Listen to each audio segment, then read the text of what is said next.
थोड़े समय में रुक जाता है क्या? ठीक है, चलिए, हाँ पूछिए, आप पूछ रहे हैं। एकदम जागरूक रहें। बोलिए। सवाल पूछें तभी जागे रहोगे, वरना लोरी की तरह सो जाओगे आप। हमारे आसपास जैसे आपने कहा आत्मा रहती है, तो कैसे पता चले हमारे आसपास आत्मा है, उसमें कैसे पता चलेगा आप पूछते हैं कि हमारे आसपास आत्माएं होती हैं, कैसे हमें पता लगे कि वो आत्माएं अच्छी हैं या बुरी हैं या नहीं हैं? देखो इतना आसान नहीं है उन आत्माओं को पहचानना। फिर भी बहुत से लोग उस तरह के प्रयोग करते हैं। उनके आत्माओं से जुड़ने के भी तरीके हैं, पहचानने के भी जरूर तरीके हैं, उनसे दोस्ती करने के भी तरीके हैं, उनको साथ रखने के भी तरीके हैं। उसी को ध्यान में रखते हुए अलग अलग तंत्र मंत्र साधनाएं चलती हैं।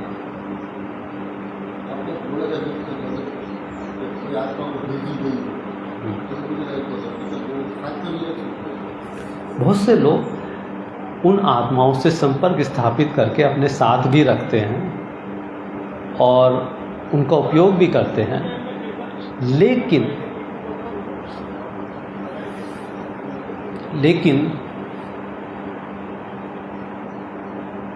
अगर शरीर रूप में कोई आपके साथ विद्यमान है, जिसके पास शरीर है और वो आपके साथ है, वो आपके साथ दोस्ती करना चाह रहा है, वो आपके साथ बोल रहा है, तो आप उसको छोड़कर क्यों अशरीरी लोगों के आत्माओं से संपर्क स्थापित करते हो? एक गुरु आपके साथ है, पल पल आपको बता रहा है, आपको समझ रहा है, आपका हाथ पकड़ रहा है, बच्चे की तरह आपको लेके चल रहा है, तो क्या जरूरत पड़ी कि हम अशरीरी आत्माओं से संबंध स्थापित करें? और जरूरी नहीं है कि अशरीरी आत्माओं से जिससे हमने संबंध स्थापित किया वो उस कोटि की हो सकता है वो उतनी उच्च कोटि की है ही नहीं।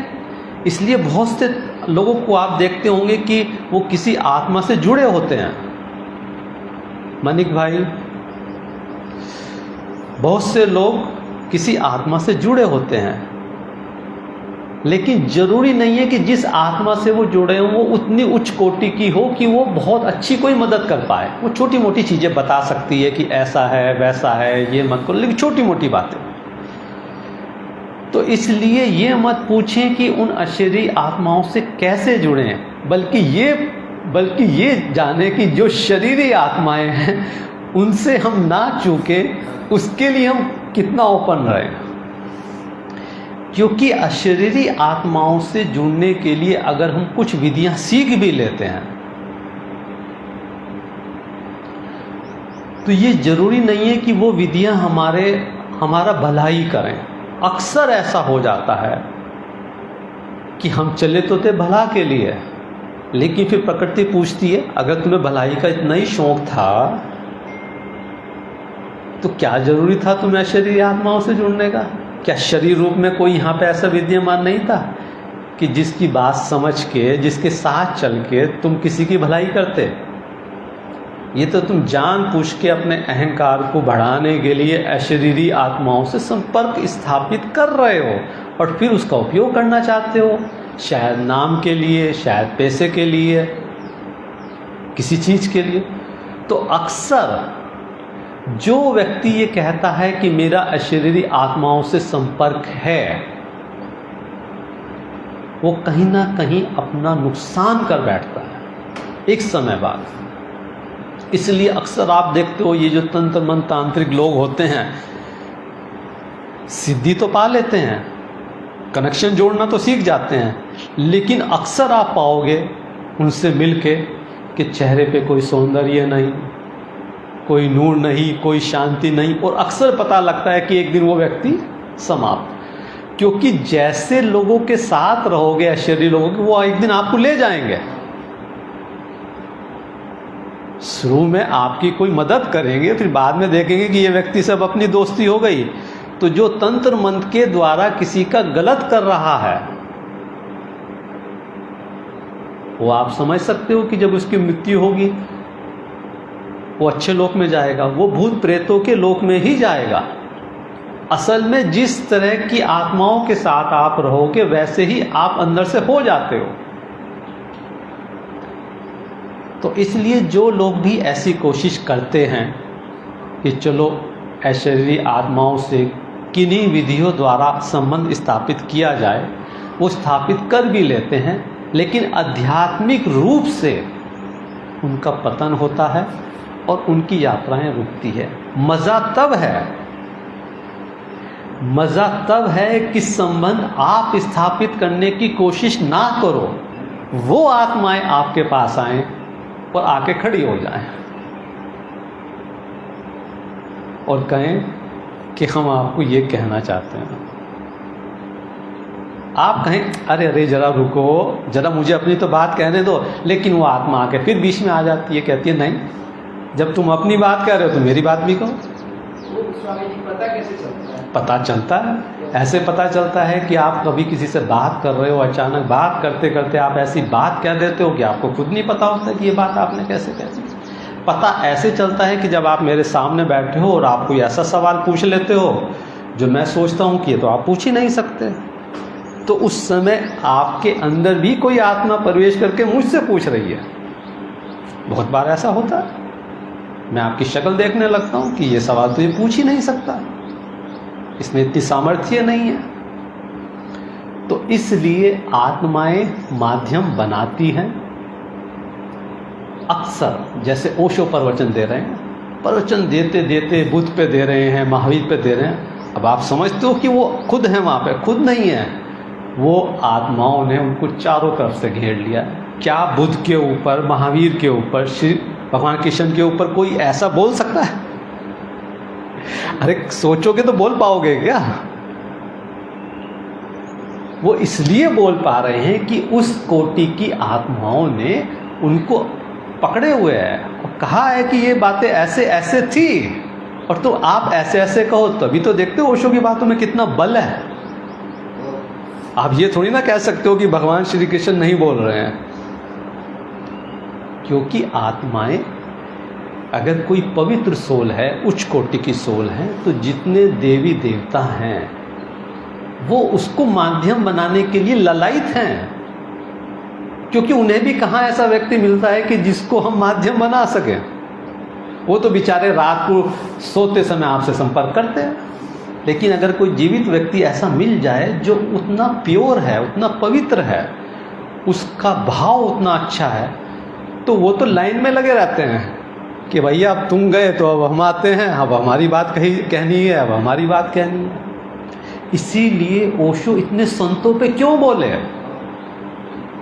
पूरे विश्व के हर संत, पीर, पैगंबर सबके ऊपर क्यों बोल दिए?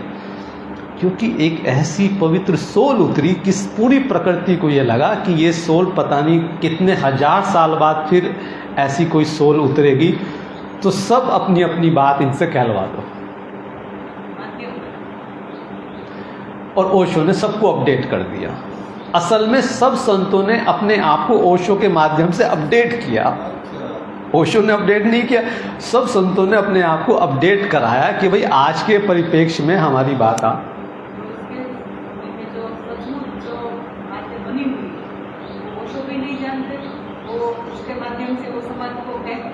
हाँ, तो आज के परिप्रेक्ष्य में वो बात कह पाए। जितनी भी बातें कह रहा हूँ, मैं इसका कोई आपको प्रमाण नहीं दे रहा हूँ, मैं अपनी समझ से कह रहा हूँ। इसलिए मेरी बातें सुन के उसमें से जो बात सिर्फ अच्छी लगे उसको लेना, मेरी बातों को सुन के उस पर तर्क वितर्क मत करना कि ऐसा आपने किस बेस पे कहा, क्योंकि मेरे पास भी कोई बेस नहीं है। मुझे ऐसा लगा, मैंने ऐसा कहा और इस क्षण कहा। तो कई बार ऐसा हो जाता है कि हम शब्दों को पकड़ लेते हैं, तो शब्दों को नहीं पकड़ना है। मुझे ऐसा इस समय लगा, मैंने आपको कह दिया और मैं तो कुछ सोच के ही नहीं बोल रहा हूँ। तो ऐसा होता है कि आत्माएं हर समय हमारे संपर्क में स्थापित रहना चाहती हैं। तो इसलिए जो आपने पूछा कैसे पहचाने कि अशरीरी आत्माएं कौन सी हैं और कैसे उनसे जुड़ें, उससे बेहतर है कि हमेशा अपना एनर्जी लेवल हाई रखो, जिससे कि प्योर डिवाइन सोल आपके आसपास रहें और आपको गलत मार्ग पे जाने से रोके। आध्यात्मिक जीवन में संगत का क्या असर है? पूछते हैं कि आध्यात्मिक जीवन में संगत का क्या असर है। आध्यात्मिक जीवन में संगत का सबसे ज़्यादा असर है। भगवान श्री कृष्ण की संगत थी, उनकी प्रेजेंस थी, इधर पूरे के पूरे कौरव सेना और इधर पांडव, और फिर भी सत्य कहाँ खड़ा था? जहाँ भगवान श्री कृष्ण खड़े थे। संगत का मतलब ये है कि कोई जीवित सोल, कोई पवित्र आत्मा आपके बीच है। आप जितना उसकी प्रेजेंस का मजा ले सकें, जितना उसके साथ बैठ सकें, जितना उसका समय बिता सकें उसके साथ, उतनी आपकी तेजी से आध्यात्मिक उन्नति होगी। पता नहीं किसी जन्म में आपको ऐसा संयोग मिले ना मिले।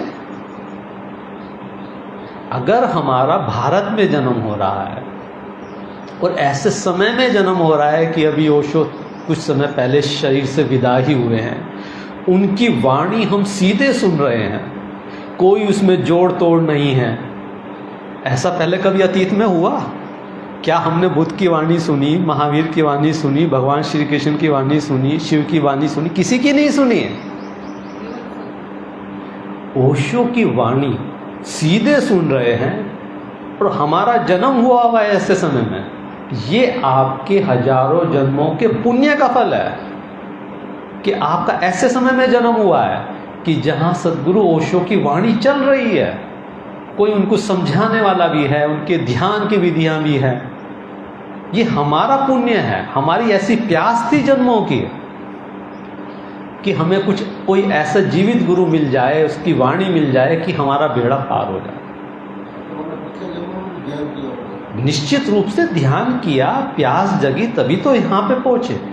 लेकिन हमेशा ये जो मन है, ये तो हमारे साथ चलता है, हमारा कॉन्शियस माइंड, ये हमें हटाता है। छोटी छोटी बातों पे आप रुक जाते हो, छोटी छोटी बातों पे आप शिविर से दूर चले जाते हो, बात बिल्कुल छोटी सी।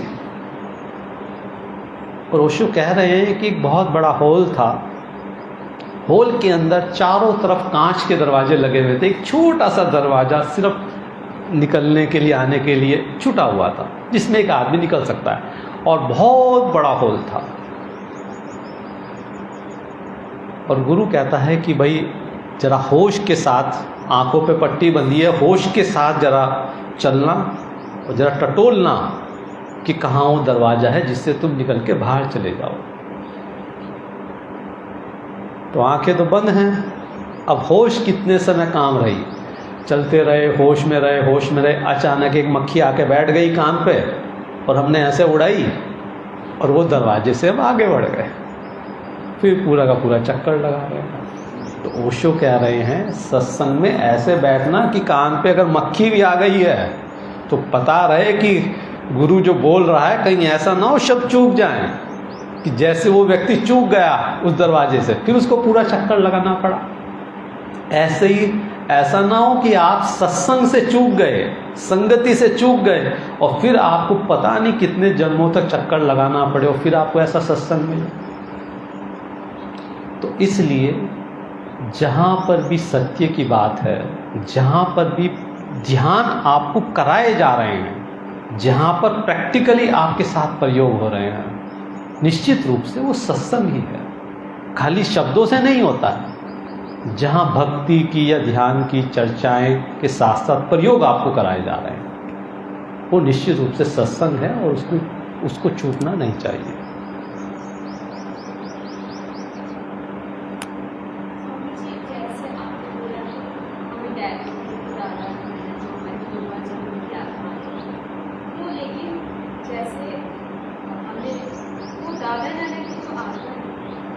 बच्चे के रूप में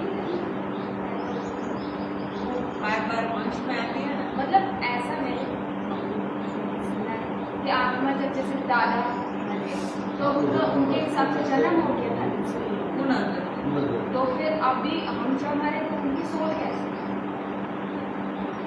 आपका सवाल ये है कि जब उनका जन्म हो गया तो वो हमें लेने कैसे आ सकते हैं, ये सवाल है। साधारणतया जब हमारी मृत्यु होती है तो हमारा दूसरा जन्म हो जाता है, साधारणतया। लेकिन उसमें से कुछ ऐसे हमारे पूर्वज या हमारे मित्र या हमारे गुरु जिनकी आध्यात्मिक उन्नति बहुत अच्छी हुई है, जिनका शरीर रूप में अभी जन्म नहीं हुआ है, लेकिन वो डिवाइन सोल के रूप में, देवी देवता के रूप में ऊपर का जो जगत है, जिसके बारे में मैं कल चर्चा करूँगा आपसे, कौन कौन से जगत हैं, जिससे कि विषय ज़्यादा बड़ा ना हो जाए। तो वो आत्माएं हमेशा ही काफ़ी समय तक ऊपर विद्यमान रहती हैं, देवी देवता जिसको हम कहते हैं। तो वो हमें लेने के लिए आते हैं। साधारणतया जिनकी मृत्यु हुई उनका तो जन्म हो गया, वो हमें लेने नहीं आएंगे। हमारी मृत्यु होगी, हम भी किसी को लेने नहीं जाने वाले।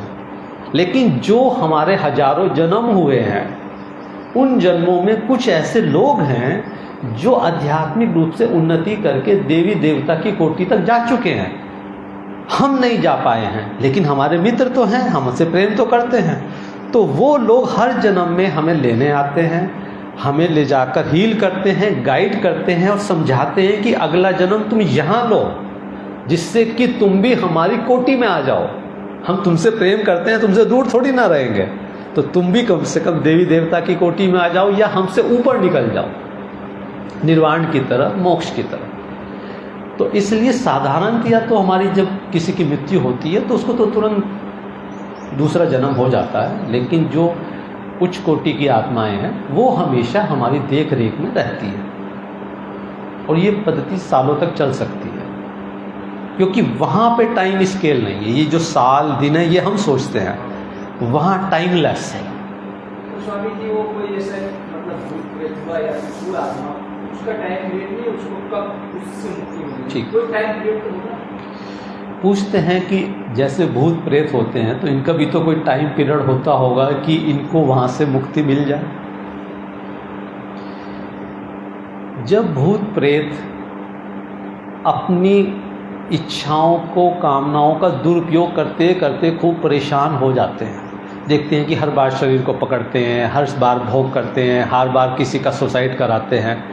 जब इनको अंदर से एक ऊब पैदा होती है कि भाई बहुत कर लिया, और बार बार रात को वही सपना देख रहे हैं। भूत का क्या मतलब है? भूत का मतलब है एक ऐसी आत्मा जो पूरे दिन, पूरी रात एक ऐसा सपना देख रही है कि जिसमें मारे जा रहे हैं लोग, कट रहे हैं, जल रहे हैं, चारों तरफ दुर्गंध है, जैसे कभी कभी हम सपने में देखते हैं। ऐसा भूत हर समय उसी तरह की चीज़ें देख रहा है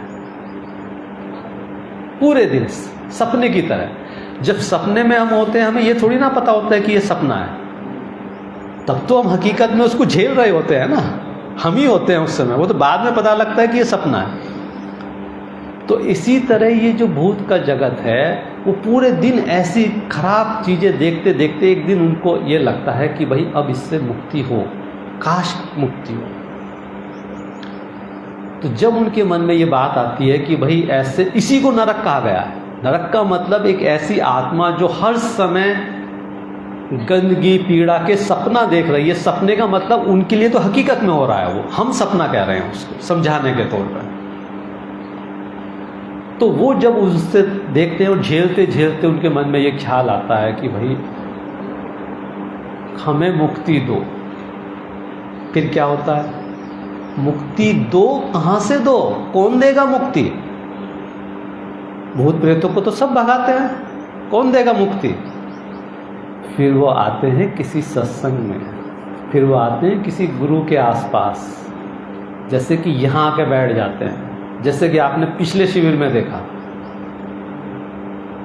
जो लोग पिछले शिविर में थे, तो यहाँ पे भूत प्रेत जो आए थे और सबने देखा कि आए और कैसे वो मुक्त हुए, और कैसे मैंने उन जिनके ऊपर आए मैंने तुरंत पहचान लिया और मैंने उनको मुक्त किया। ये कहना गलत है मैंने मुक्त किया, ये कहो कि उस समय यहाँ की वाइब्रेशन में मेरे माध्यम से ये सब चीज़ें घटित हुई। ये कहना अच्छा नहीं है कि मैंने किया, लेकिन ये साफ पता लग गया कि इस व्यक्ति के ऊपर इस समय निगेटिव सोल है। कम से कम 2 घटनाएं तो आप जो पुराने शिविर में थे याद होंगी कि 2 घटनाएं यहाँ पे ऐसी घटी कि यहाँ पर बुरी आत्माएं मुक्त होने के लिए आई और मैंने उसके बाद बोला इन लोगों को कि देखो ये आत्मा आई थी और ये मुक्त हो गई, स्पष्ट बोला बाद में, क्योंकि वो बिल्कुल ही स्पष्ट था। तो इसलिए जो भूत प्रेत होते हैं ये किसी सत्संग में, किसी अच्छी ऊर्जा में अचानक आपको पकड़ सकते हैं।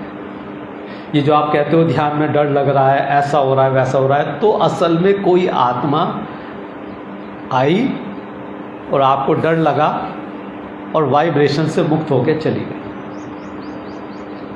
तो इसलिए समय की तो इनकी कोई लिमिट नहीं है जो आपने पूछा, लेकिन ये आत्माएं भी मुक्त हो जाती हैं जब इनको दुख झेलते झेलते इनको लगता है कि आखिर कब तक के लोग बाग हमें लात मारते रहेंगे, भगाते रहेंगे, कोई हमें पकड़ के बुलाता रहेगा, कोई हमसे गलत काम लेता रहेगा। भाई उनको भी एक समय के बाद तो यह आभास हो ही जाता है कि हमें तो कोई भी पकड़ लेता है, कोई भी पकड़ के पिंजरे में बंद कर देता है, कोई भी पकड़ के इधर भेज देता है, आखिर कब तक के हम कठपुतली की तरह नाचते रहें।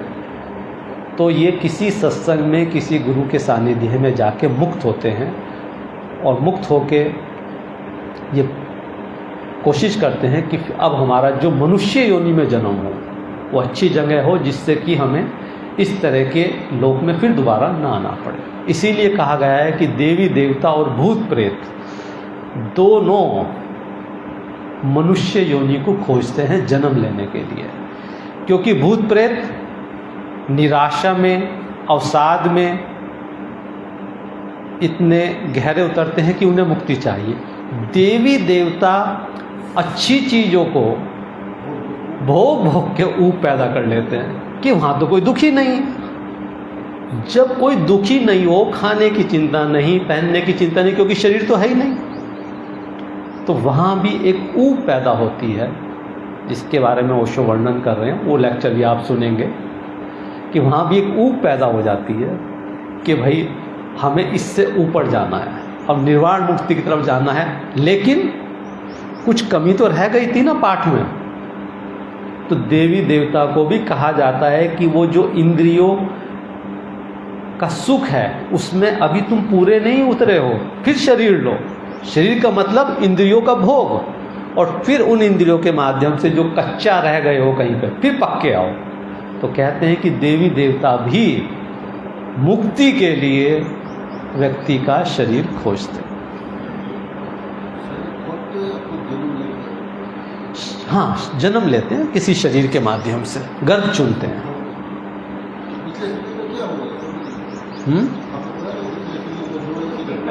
पिछले शिविर में जो भी घटनाएं घटी वो तो उनके लिए बात मैंने कही कि जो लोग उस शिविर में विद्यमान थे, क्योंकि वो किसी की पर्सनल घटना है, उसका इस शिविर में जिक्र करना अच्छा नहीं है। और जो लोग पुराने शिविर में थे मैं उनसे भी कहूँगा कि उस बारे में किसी से कोई डिस्कस मत करें। वो तो सिर्फ एक बात चल रही थी, तो मैंने बात पे कहा कि हाँ ऐसा पिछले शिविर में हुआ, या पिछले शिविर वाले कभी अगर इस लेक्चर को सुने तो वो भी उस चीज़ को समझ पाएँ कि मैंने किस परिप्रेक्ष्य में ये बात कही है। यहाँ पर भूत प्रेत आते नहीं हैं। कुछ लोगों को ऐसा लगता है कि शिविर में शायद भूत प्रेत आ जाते होंगे, या पिछले शिविर में आ गए होंगे, या हमने बुला लिए होंगे। ऐसा नहीं है, वो आए नहीं है, बल्कि जो थे वो मुक्त होकर गए हैं। दोनों में बहुत फर्क है। हाँ, नहीं, कुछ लोगों की निगेटिव अप्रोच भी होती है शिविर के बारे में कि अरे स्वामी जी ने किसी को भूत प्रेतों को बुला लिया, किसी के ऊपर भेज दिया, उसके ऐसे भी लोग होते हैं, क्योंकि शिविर में तो हर तरह के लोग आते हैं। तो उस परिप्रेक्ष्य में मैंने ये बात कही कि अच्छी ऊर्जा में, ध्यान की ऊर्जा में सिर्फ मुक्ति के लिए लोग आते हैं, चाहे वो भूत प्रेत हों या देवी देवता कोई अपना मैसेज यहाँ पे किसी के द्वारा भेजते हैं। इसलिए उस परिप्रेक्ष्य में मैंने वो बात कही। और कोई आपका सवाल? स्वामी जी, कोई मतलब किसी की इच्छा हुई है कि कोई आप अपने रिलेटिव में हो या कुछ भी बहुत आगे की गुजरी हो, उसको मुक्त करने के लिए हम क्या कर सकते हैं? ठीक, पूछते हैं कि कोई भी हमारे रिश्ते में या दूर के उसमें किसी की कुछ भी रह गया था, वो भटकता है, उसकी आकांक्षा अधूरी रह गई या कोई भूत प्रेत योनि में चला गया। या भूत प्रेत योनि में चला गया, तो उसके लिए हम क्या कर सकते हैं? देखो, हमारे पास करने के लिए बहुत ज़्यादा तो कुछ होता नहीं, हमारे पास एक ही करने के लिए कि हम प्रार्थना कर सकते हैं। और प्रार्थना भी आप तब कर सकते हो, आपका प्रार्थना करने का कोई स्तर तो हो। आप दूसरे के लिए मांगने चले हो, जेब में तो कुछ भी नहीं है खुद के, तो इसलिए आपकी प्रार्थना स्वीकार हो जाए उसका स्तर आपको बनाना पड़ेगा कि हाँ, हमारे कोई हैं और वो मुक्ति चाहते हैं। सबसे पहले हम तो उस मुक्ति के मार्ग पे आगे बढ़ें। जैसे जैसे हम बढ़ते जाएंगे, और आपका अगर कोई प्रिय है और वाकई में आपसे दिल से जुड़ा है और आपके अवचेतन मन में उसके प्रति प्रेम है और आपकी एनर्जी लेवल हाई हो रहा है, तो एक और राज की बात बताता हूँ। ऑटोमेटिकली जिसके प्रति भी आपके दिल में कोई जगह बनी हुई है और आपकी आध्यात्मिक उन्नति अगर हो रही है, ऑटोमेटिकली अगर वो शरीर छोड़ चुका है तो भी वो मुक्त होना शुरू हो जाएगा, उसकी आध्यात्मिक यात्रा शुरू हो जाएगी। और अगर वो शरीर में कहीं है, भले ही आपसे वो मिला ना हो, तो भी उसकी आध्यात्मिक उन्नति शुरू हो जाएगी। ऐसा नहीं है कि जब एक बुद्ध, ओशो एनलाइटेड होते हैं तो एक ही व्यक्ति एनलाइटेड होता है। अगर किसी ने गुरु से प्रेम किया है तो हजारों लोग, हजारों जन्मों में जो उनसे जुड़े रहे हैं या उस जन्म में जुड़े रहे हैं, सबके द्वार खुल जाते हैं, सबकी संभावनाएं बन जाती है, क्योंकि एक व्यक्ति का स्तर उठता जा रहा है और हम उसके प्रेम में हैं। असली बात क्या है? हम उसके प्रेम में हैं। अगर हम उसकी विधियों को अपना रहे हैं तो कुछ नहीं, फिर तुम यहां से जुड़े हैं। विधियों से कुछ नहीं होता है, आप कितनी भी उछल कूद मचा लो। विधियां कोई साइंस नहीं है कि साइंस को पकड़ा और आप एनलाइटेड हो गए तो सारे ही हो जाते हैं। अगर ध्यान की किसी टेक्निक से ऐसा होता कि ये वाली विधि करो और आप पहुंच जाओगे, तो पतंजलि को सब फॉलो करके पहुंच जाते हैं। विधि तो सिर्फ हमारी तैयारी कराती है कि हमारा किसी गुरु सदगुरु से प्रेम हो जाए, श्रद्धा आ जाए, अहोभाव आ जाए। हम ओशो जैसे सदगुरु को देख के हमारे अंदर जो पंछी है जो उड़ना चाहता है वो फड़फड़ाने लगे। गुरु का यही रोल है। गुरु के सानिध्य में वो जो पंछी अभी पैदा हुआ है वो अपने घोंसले से नहीं निकलना चाह रहा है। उसको डर है कि घोंसले से निकला तो नीचे गिर जाऊंगा। उसको पता नहीं है कि मेरे पंख हैं। लेकिन जैसे ही वो अपनी माँ को देखता है उड़ते हुए, पिता को देखता है उड़ते हुए, तो क्या होता है? उसको भरोसा आ जाता है। वो धीरे धीरे अपने घोंसले में इधर से उधर उछलने लगता है। धीरे धीरे एक डाली से दूसरी डाली, और देखता है कि पिता कह रहे हैं कि चल मेरे साथ उड़, तो दूसरी डाली तीसरी डाली पे उछलता है, तो थोड़ा अपने पंखों पे भरोसा आता है। अगर उसके पिता उसके सामने ना हो तो उसको पता ही नहीं लगेगा कि मेरे पंख होते हैं और पंख उड़ने के लिए होते हैं। इसीलिए किसी गुरु के सानिध्य में आपके पहली बार पंख फड़फड़ाने लगते हैं। आपको लगने लगता है कि अगर ये व्यक्ति संबुद्ध हो सकता है, इसको ऐसा परम ज्ञान उपलब्ध हो सकता है, इतना प्रेम घटित हो सकता, तो हमें क्यों नहीं हो सकता? तो इसलिए गुरु के सत्संग में, जैसे उन्होंने पूछा कि अगर हमारा किसी से जुड़ाव हो जाता है तो हमारी ऊपर उठने की संभावनाएं बहुत बढ़ जाती है। इसीलिए अगर किसी गुरु के प्रेम में पड़ जाओ, पहली बात तो पढ़ना ही बड़ा मुश्किल है। अगर पढ़ जाओ तो समझना कि उसकी असीम कृपा हो गई। बुद्धि तो बार बार कहेगी कि देखो, हो सकता है आदमी चालाक हो सकता है आदमी धोखा दे दे, लगता नहीं है भरोसे का। बहुत पड़ाव आएंगे, और कुछ पड़ाव तो ऐसे आएंगे जो गुरु खुद ही ऐसा ड्रामा करेगा कि अब इन सबको हटाओ, मुझे तो पक्के लोग चाहिए। और हर गुरु ऐसा करता है। क्योंकि शुरू में वो भीड़ इकट्ठी करता है, फिर बाद में देखता है क्या करूं मैं भीड़ का, मुझे तो 10 लोग मिल गए बहुत। देखते हो ओशो ने कितने प्रवचन दिए, पूरे विश्व को हिला दिया। और उसके बाद जो उन्होंने प्रवचन दिए, कुछ ऐसे प्रवचन दिए कुछ लोगों को नहीं जचे, संभोग से समाधि, महावीर महाविनाश, तो धीरे धीरे सब हट गए। और ओशो खुद कह रहे हैं कि भाई जरूरी है, अगर अच्छे लोगों पे काम करना है, किसी की यात्रा को गहरी करनी है तो हटाना पड़ता है। तो इसलिए सबसे इम्पोर्टेंट ये है कि अगर आपके अवचेतन मन में किसी के प्रति प्रेम बैठ जाए या किसी गुरु का आपसे अवचेतन मन में प्रेम हो जाए, तो वो खुद ही नहीं उतरता ऊपर की तरफ, वो बहुत लोगों को अपने साथ ले जाता है। अगर गुरु नानक देव हुए, भगवान शिव, तो बहुत लोग उनके साथ उतर गए, उनकी विधि के द्वारा नहीं, उनके साथ बैठने से, उनको उनकी वाइब्रेशन से, अपने समर्पण के द्वारा पहुंचे। संकल्प तो इसलिए सिखाया जाता है कि संकल्प करते करते एक दिन संकल्प इतना प्रगाढ़ हो जाए कि तुम समर्पित हो जाओ।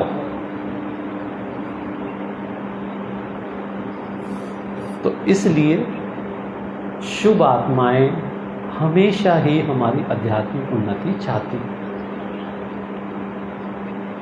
और कोई किसी का प्रश्न? लगभग समय भी होने को है। हाँ,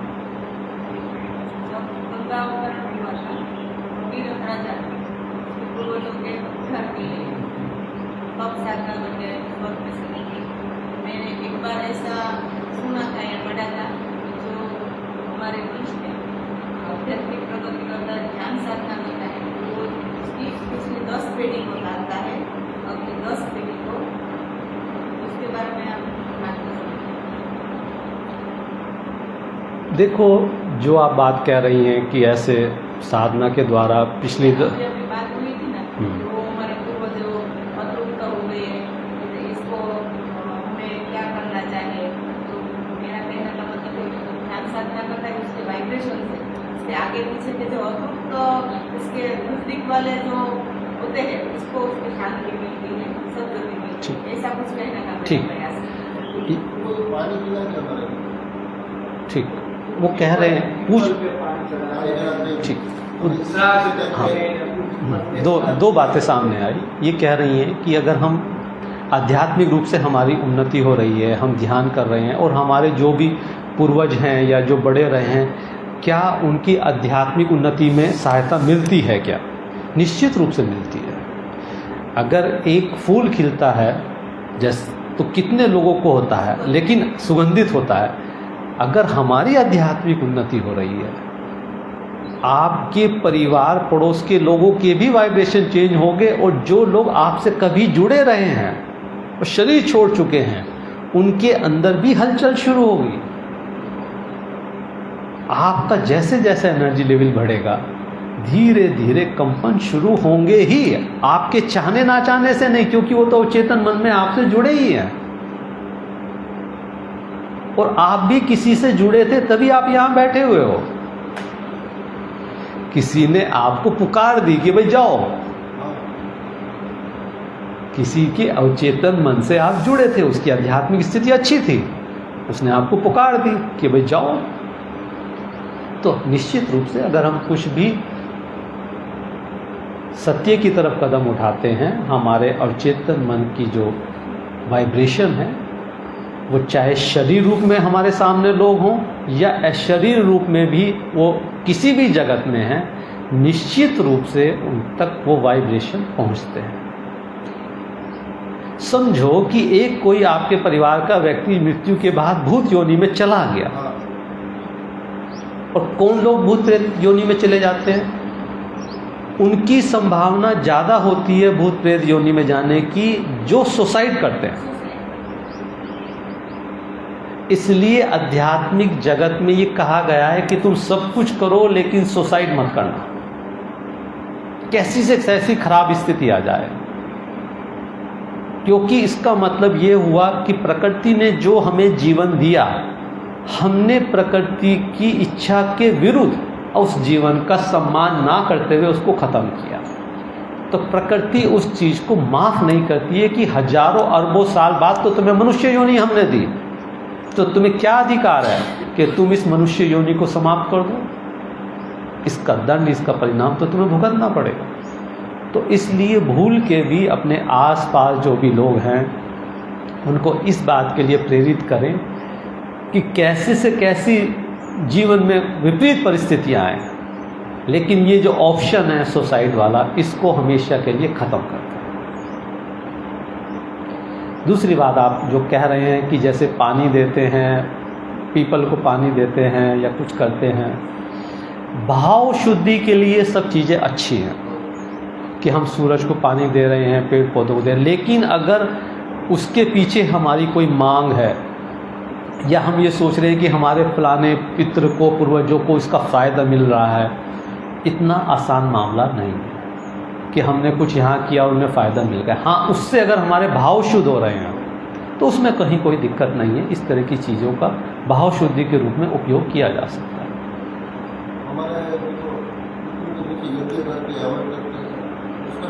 पितरों के पीछे जो भी यज्ञ हवन चल रहे हैं उससे कुछ नहीं होता। तो मरने के बाद वो विधि करते हैं, जैसे विधि नहीं की तो उनकी सदगति नहीं हुई। कहते हैं कि मरने के बाद विधि करते हैं, विधि अगर नहीं की तो गति नहीं होगी। जो भी अपनी पुरानी परंपराएं चल रही हैं उनको सूक्ष्म रूप से मानने में कहीं कोई दिक्कत नहीं है, क्योंकि अगर कोई पुराना विज्ञान चल रहा है, मैं ये नहीं कहूँगा कि उसको बिल्कुल नकार दें, लेकिन उसमें बहुत ज़्यादा उलझना नहीं है कि भोग चल रहे हैं, क्रियाकांड चल रहे हैं, हवन चल रहे हैं, उसको ये मानते हुए कि हाँ ये एक विज्ञान रहा है, अब भी काम कर रहा है, सूक्ष्म रूप से उसको मान लें कि चलो भाई। क्या है? सत्य तो वही है जो मैंने आपको बताया कि कोई भी भारी क्रिया किसी की स्थिति को ना घटा सकती है ना बढ़ा सकती है। सत्य तो ये है, आप कितने भी हवन कर लो, कितने भी कर लो, उससे थोड़ी शुद्धि हो सकती है, वातावरण शुद्धि हो सकती है, हमारे भाव शुद्ध हो सकते हैं, लेकिन वो व्यक्ति जो ऊपर के लोक में जा चुका है उसकी कैसे भाव शुद्ध हो जाएंगे। उससे अच्छा तो यह कि आप उसके बारे में ध्यान करो, उससे कहो कि भाई तुम जहाँ भी हो तुम्हारी आध्यात्मिक उन्नति हो, उसके लिए प्रार्थना करो। किसी समय में जब हवन होते थे वो हवन भी माध्यम बनाया गया था आत्माओं को बुलाने के लिए, बुरी आत्माओं को हटाने के लिए, उसका पूरा विज्ञान था। ऐसा नहीं कह रहा हूँ कि ये सब गलत था, वो कराने वाले भी वैसे ही लोग थे। जैसे आज हम ध्यान सिखा रहे हैं, वैसे ही किसी समय हवन को ध्यान बनाया गया था, ज्योति को ध्यान बनाया गया था, दिए को ध्यान बनाया गया था, पेड़ों को ध्यान बनाया गया था, किताबों को ध्यान बनाया गया था, पुस्तकों को, वो सब उन्होंने विधियां डेवलप की थी। आज हम किसी अलग ढंग से, आज हम श्वास को विधि बना रहे हैं, उस समय उन्होंने उसको विधि बनाया। लेकिन वो विज्ञान जब तक वो लोग जीवित रहे वो चलता गया, अब वो विज्ञान खो गया है। अब हम इसलिए हवन करा रहे हैं कि शायद हमारा सब चीज़ें शांत हो जाएं परिवार की, या हमारे पुराने हैं उनको अच्छे मिल जाए। तो बाहरी चीज़ें करने से 10% तो आपको लाभ मिल सकता है कि आप यहाँ पे हवन करते हो, वातावरण शुद्ध होगा, श्वास अच्छी होगी, और निश्चित रूप से अगर हम उसमें अच्छी चीज़ें, लौगोन का, घी का इस्तेमाल करें, अच्छा होगा। लेकिन सिर्फ वो 10% ही है, हम उसको 90% मान रहे हैं। 90% तो आप क्या सोच रहे हो, कैसा जीवन जी रहे हो, कैसा आपका भाव है, वो इम्पोर्टेंट है। तो हमें 90% पे ध्यान देना है और हम ध्यान दे रहे हैं 10% पे, क्योंकि 10% में हमारा मन राजी हो जाता है कि अपने को तो बदलना नहीं है, हम अपने पे मेहनत नहीं करना चाहते, अपने को नहीं बदलना चाहते। हमें तो कहते हैं कि भाई कोई छोटा सा रास्ता बता दो, ऐसे ऐसे हम कर लेंगे, ज़्यादा से ज़्यादा पैसा लगेगा, हम पैसा दे देंगे। तो उसका जो रिज़ल्ट है वो 10% है, और उसको उसी तरीके से हमें समझना चाहिए।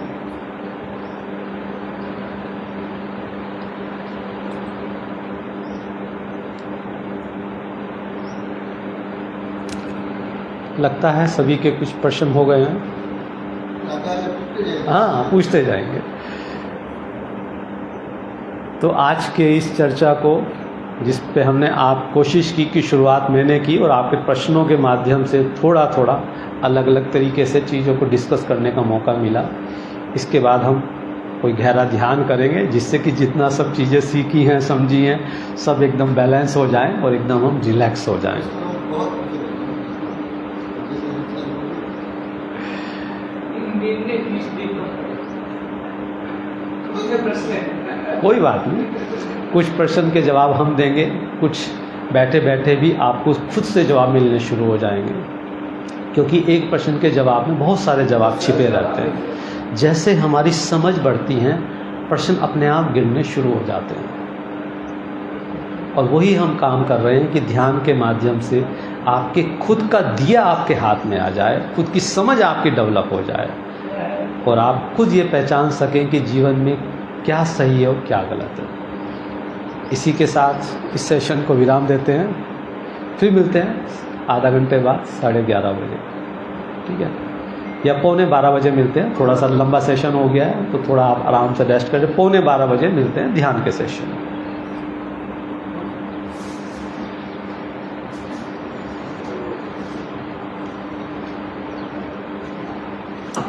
लो मैं देखता हूँ।